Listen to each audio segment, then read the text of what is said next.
Hvor er det ikke let at være ung menneske i dag, når man skal til at vælge en uddannelse. Der er rigtig, rigtig mange muligheder og mange grene. Og et, det er uddannelsen. Noget andet, det er jo, hvordan man kommer ind i et team.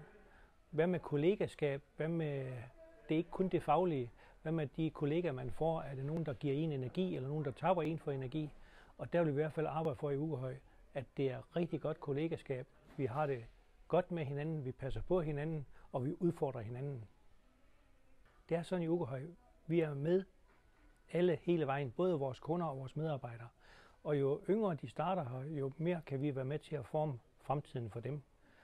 Vi har nogen, der har været her siden de var 13 år, og de er 48 år i dag, og de har været her i 35 år. Det er jo en gave i sig selv. Det er sådan i Ukehøj, der ønsker vi at få rigtig mange unge mennesker ind, og vi elsker at arbejde med unge mennesker, og gøre noget specielt for dem, og se om de kan være her i rigtig, rigtig mange år. Jo længere tid vi kan leve med de unge mennesker, og de kan gøre gavn, når nu de er udlært, jo bedre er det.